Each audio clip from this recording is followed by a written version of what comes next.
Hey guys, welcome back to our channel BCom वाले। आज के वीडियो में हम BCom third semester banking and insurance का second chapter Indian banking system पढ़ने वाले हैं। तो शुरू करते हैं। हमने लास्ट चैप्टर में कमर्शियल बैंक्स देखा था और उसके फंक्शंस देखे थे। तो इस चैप्टर में ज़्यादा कुछ नहीं है। सबसे पहले हम करेक्टरिस्टिक्स पर आ जाते हैं कि एक गुड बैंकिंग सिस्टम कैसे रहता है। सबसे पहले डील्स विद मनी। तो मेन करेक्टरिस्टिक कि हमारे बैंकिंग सिस्टम का ये रहेगा कि वो पैसों में डील कर रहा है, कैश में, मनी में। सेकेंड है प्रोवाइड्स लोन। तो लोन प्रोवाइड करता है फॉर वेराइटी ऑफ प्रोडक्ट्स। तो बैंक अर्न करते हैं additional funds by lending money. और इसके ना ये दिए हुए हैं सारे, जैसे बिजनेस, इंटरनेट सर्विसेज, सूटेबल रहता है इकोनॉमिक कंडीशंस के लिए, साउंड करता है financial basis, mobilization of saving रहता है, control credit, uniformity of policies, coordinated systems, trend है और प्रोग्रेसिव एडमिनिस्ट्रेटिव है, मॉडर्नाइजेशन और फ्लेक्सिबल और डायनामिक। तो ये जो पॉइंट्स हैं ये 5 मार्क्स के लिए ही है, ये क्वेश्चन 15 के लिए इंपॉर्टेंट नहीं है, इसलिए मैं इस पर ज़्यादा इसमें मैंने नहीं रखा डाटा पीडीएफ में। तो आप देख सकते हो सेल्फ एक्सप्लेनेटरी पॉइंट्स हैं। तो हम स्ट्रक्चर पे आ जाते हैं, स्ट्रक्चर ऑफ बैंकिंग सिस्टम। ये 15 मार्क्स के लिए क्वेश्चन है, पर इम्पॉर्टेंट बहुत ज़्यादा तो नहीं है। लास्ट चैप्टर में जैसे कमर्शियल बैंक के फंक्शन से वो ज़्यादा इंपॉर्टेंट रहेगा इसके कंपैरिजन में। बट ऐसा है कि वो वाला क्वेश्चन 4-5 बार आ जाता है, तो ये एक बार आता है। तो आप देख सकते हो उस हिसाब से। तो सबसे पहले हमारे schedule bank, non schedule, development banks, innovative banks. तो डिस्क्रिप्शन बॉक्स में आप जो भी हमने फर्स्ट चैप्टर में कमर्शियल बैंक के फंक्शंस पढ़े थे, अगर आपको याद है, अगर आपने वो वीडियो देखी है, तो आप कमेंट में ज़रूर बताना वो क्या थे। तो सबसे पहले हम इसमें देखते हैं, ये दिया हुआ है एक फ्लो चार्ट जिसमें हमारे कमर्शियल, कोऑपरेटिव, कमर्शियल में हमारे banking sector bank, private bank, foreign bank, regional rural bank, cooperative में हमारे स्टेट, डिस्ट्रिक्ट या फिर प्राइमरी, और डेवलपमेंट में हमारे SIDBI, नबार्ड, SFC, इनोवेटिव में रिटेल, यूनिवर्सल या फिर हमारे स्मॉल फाइनेंस। तो सबसे पहले हम रिज़र्व बैंक ऑफ इंडिया देखते हैं। रिज़र्व बैंक ऑफ इंडिया हर कोई जानता है, हमारे सेंट्रल बैंक ऑफ इंडिया है, central bank of our country. तो RBI होल्ड करता है apex position in banking structure of India. तो RBI परफॉर्म करता है डिफरेंट टाइप्स ऑफ डेवलपमेंट और प्रमोशनल फंक्शंस, जो कंट्रोल करते हैं, सुपरवाइज करते हैं बैंकिंग स्ट्रक्चर को इंडिया में। तो ये बैंकर्स बैंक भी बुलाया जाता है। ये ओन्ड और कंट्रोल है बाय गवर्नमेंट ऑफ इंडिया। तो कमर्शियल बैंक ये वो होते हैं जो एक्सेप्ट करते हैं डिपॉजिट्स बाय एडवांसिंग लोन और ऑफर करते हैं different retail services to customers और हमारे बिजनेसमैन। तो मेन एम इसका यही रहेगा, टू अर्न प्रॉफिट। तो कमर्शियल बैंक मीट करते हैं हमारे financial need of industries and other sectors, जैसे हमारा agriculture, rural, primary sector, SSICs। तो कमर्शियल बैंक में हमारे प्राइवेट सबसे पहले पब्लिक है। तो there are 12 public sector bank in India after recent amalgamation. और स्मॉलर बैंक, तो इसमें आपको सारे याद करने पड़ेंगे, PSB, bank of Baroda, bank of India, bank of Maharashtra, Canara bank, central bank of India, Indian bank, Indian overseas bank, Punjab national bank, Punjab and Sindh bank, union bank of India, UCO bank and state bank of India. Private में बहुत सारे होते हैं जिनमें equity held की जाती है by private share holders, जैसे हमारा ICI bank, HDFC, axis bank. तो ये सिग्निफिकेंट रोल होता है इनका in private sector for growth of Indian banking structure, हमारा बैंकिंग सेक्टर। थर्ड है हमारे फॉरेन बैंक्स। तो फॉरेन बैंक्स जैसे हमारा city bank, HBSC, HSBC, standard chartered etcetera. Regional rural, तो ये स्पॉन्सर्ड किए जाते हैं हमारे थ्रू कमर्शियल बैंक। इनका objective of regional rural bank का ये रहता है टू प्रोवाइड क्रेडिट और हमारे बाकी के फैसिलिटीज़। अगर आपने नोट किया होगा, अभी सारे के सारे पॉइंट्स में यही है कि क्रेडिट प्रोवाइड करता है, हमारी दूसरी फैसिलिटीज़ प्रोवाइड करता है। जो इसमें जो हमारा शेयर कैपिटल रहता है रीजनल रूरल बैंक का, ये सब्सक्राइब किया जाता है by central government 50%, state government concern 15%, और जो भी स्पॉन्सर करें कमर्शियल बैंक से उनका 35% रहता है। तो हमारा ईच RBB उनके पास एक ऑथराइज कैपिटल रहता है 1 करोड़ का, और issued paid up capital of 25 lakh जो हमारा नबार्ड होल्ड करता है as an apex position agriculture and rural development. ये ज़्यादा डिटेल में करने की ज़रूरत नहीं है, आप सिर्फ एक पॉइंट भी करोगे कि जैसे सब्सक्राइब टू सेंट्रल गवर्नमेंट 15% बहुत है। थर्ड रहते हैं हमारे कोऑपरेटिव बैंक। तो cooperative bank are jointly run by group of individuals, जिनके अंदर जो हमारे इंडिविजुअल हैं उनके पास इक्वल शेयर रहता है। ये म्यूचुअल हेल्प से चलते हैं, तो इनका मेन एम यही रहता है रूरल क्रेडिट प्रोवाइड करना। फोर्थ है शेड्यूल्ड एंड नॉन शेड्यूल्ड। तो एक बैंक, उसको हम शेड्यूल तब बोलेंगे जब उसके अंदर हमारी पेड अप कैपिटल या फिर reserves as per prescription of RBI included हैं and they are in the second schedule of RBI act 1934। Fifth है हमारे डेवलपमेंट बैंक या फिर अदर फाइनेंशियल इंस्टीट्यूशंस। तो एक डेवलपमेंट बैंक एक फाइनेंशियल इंस्टीट्यूशन है जो प्रोवाइड करता है long term phone to industries for development purpose. तो डेवलपमेंट बैंक इंक्लूड करते हैं SIDBI, IFCI, NIDC, IBI, NSIC, SIDC, SFC। तो इसमें से 3-4 कर लोगे बहुत है। सिक्स्थ है हमारा होलसेल बैंकिंग। तो होलसेल बैंकिंग को हम इन्वेस्टमेंट बैंकिंग भी बोलते हैं। होलसेल बैंकिंग मीन्स जो हमारे requirements of trade and industry by performing the functions of intermediary, consultant, financial या फिर लियाजन एजेंसी। तो ये ऑफर करते हैं consultancy to its clients for financial marketing, managerial या फिर लीगल इश्यूज।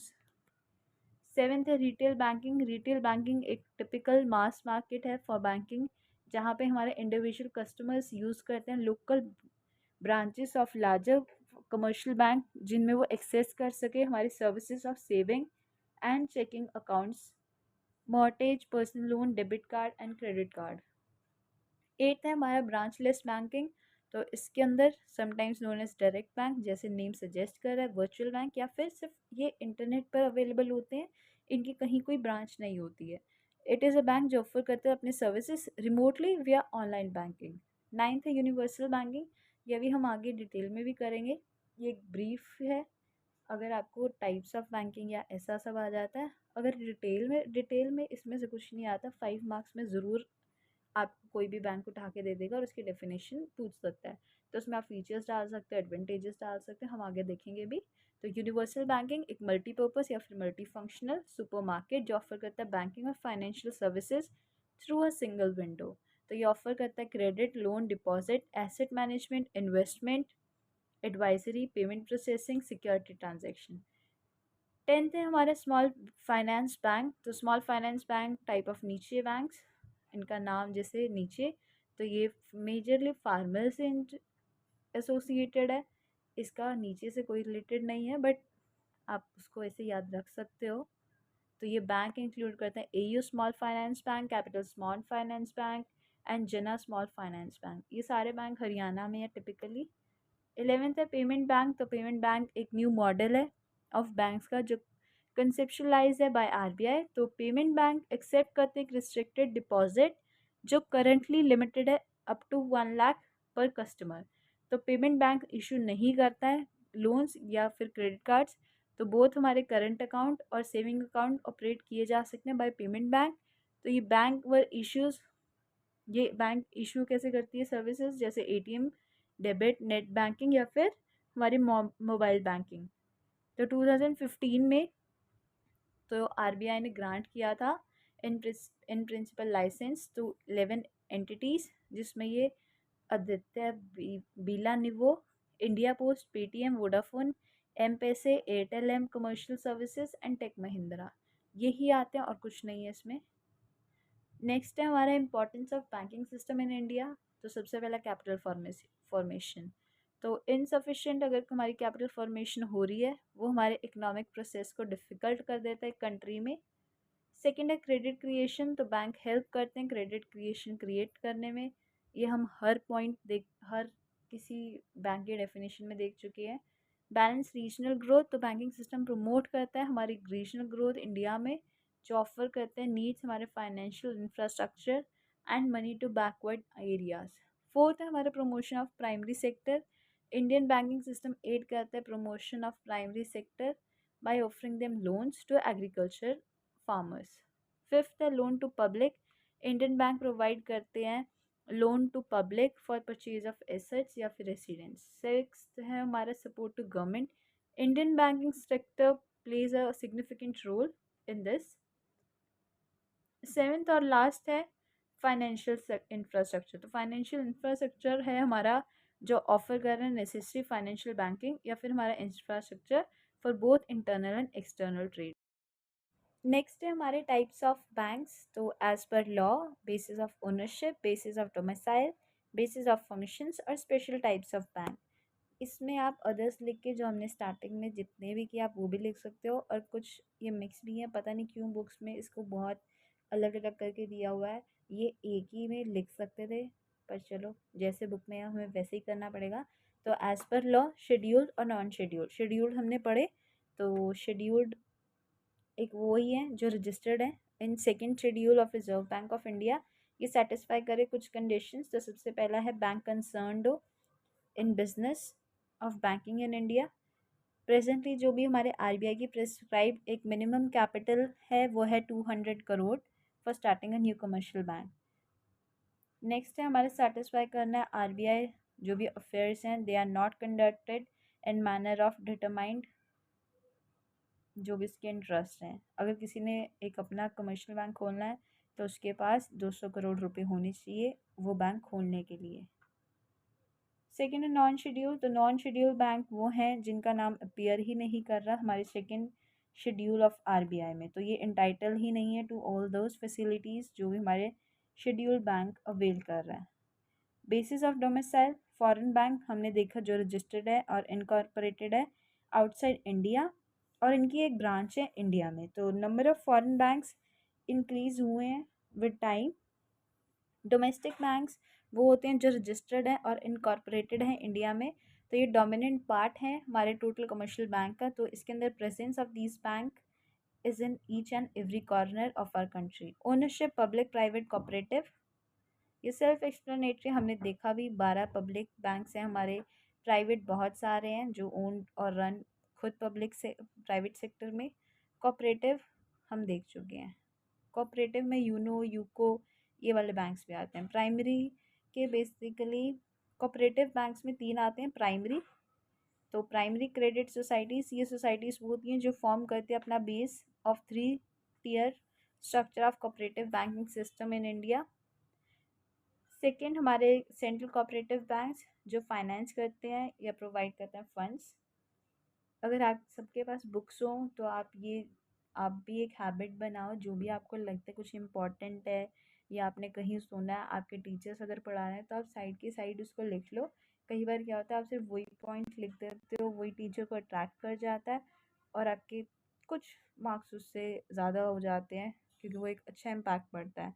तो सेंट्रल कोऑपरेटिव बैंक ऑर्गेनाइज हुए थे as a result of cooperative societies of 1912। तो ये banks federations of primary societies थे एक सेंट्रल एक सर्टेन एरिया या फिर डिस्ट्रिक्ट में। नेक्स्ट है हमारा स्टेट कोऑपरेटिव बैंक। तो ये likewise federation of central cooperative bank in state. तो ये एपिक्स बैंक्स भी होते हैं जो फंड्स लेते हैं mainly from deposit from public, जैसे आरबीआई इफ़ नेसेसरी उनसे भी ले सकते हैं अगर उनके पास कम रह जाए। कमर्शियल बैंक्स, कमर्शियल बैंक हमने पहला पूरा चैप्टर कमर्शियल बैंक्स पे पढ़ा है। अगर आपने वो वीडियो नहीं देखी आप जाकर देख सकते हो, वैसे अगर आप ये प्लेलिस्ट खोलोगे तो आपको सारा कुछ इसमें मिल जाएगा। तो ये बैंक्स हैं जो कैरी नहीं करते बिजनेस टू अर्न प्रॉफिट। इसमें ज़्यादा बताने वाला कुछ है नहीं, पूरा चैप्टर हम इस पे पढ़ के आए हैं।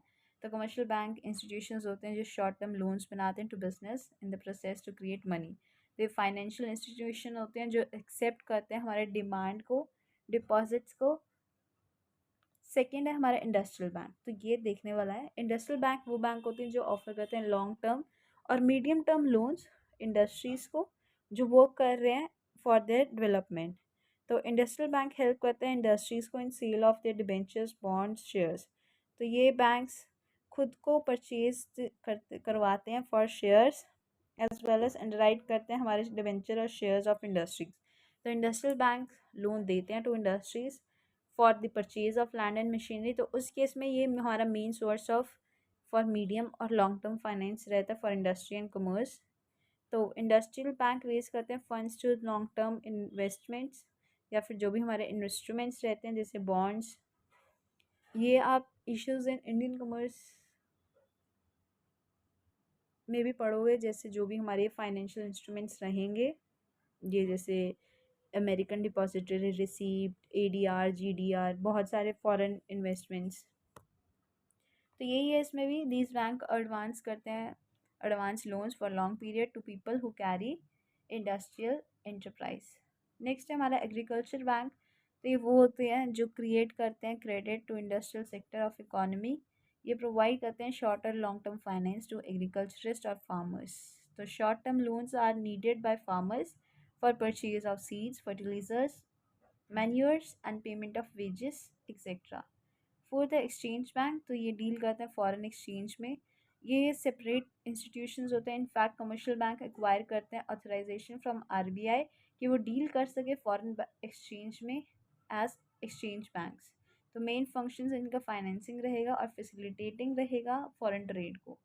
तो एक्सचेंज बैंक प्रोवाइड करते हैं कुछ सर्विसेज, जैसे डिस्काउंट करना फॉरेन बिल्स ऑफ एक्सचेंज को, फॉरेन रेमिटेंस को, परचेज या फिर selling of gold and silver, issue of letters of credit, facilitate and finance international trade, provide करना guidance in obtaining various clearance regarding transaction in foreign currencies.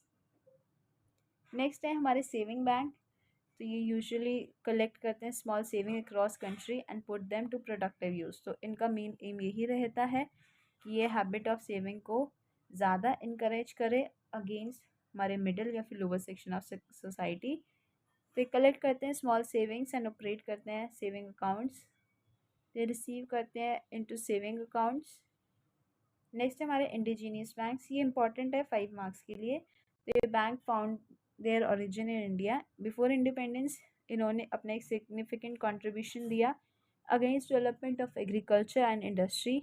तो जो महाजन्स थे, rural money lenders, तो उन और जो उनकी ज्वेलरी थी, ज्वेलर्स थे, उन्होंने फोर रनर्स कर दिया of these banks in India. तो ये ऑर्गेनाइज हुआ इन फॉर्म ऑफ इंडिविजुअल या फिर फैमिली बिजनेस। तो इंडिजीनियस बैंकर्स एम्प्लॉय करते हैं मोस्टली खुद की कैपिटल। ये डिपॉजिट्स नहीं एक्सेप्ट करते पब्लिक से। ये ग्रांट करते हैं अगेंस्ट सिक्योरिटीज़, जैसे हमारा गोल्ड, ज्वेलरी, हुंडीज़, हमारे इंपॉर्टेंट प्रोमिसरी नोट। बट ये कोई भी लोन प्रोवाइड नहीं करते against personal security of borrowers.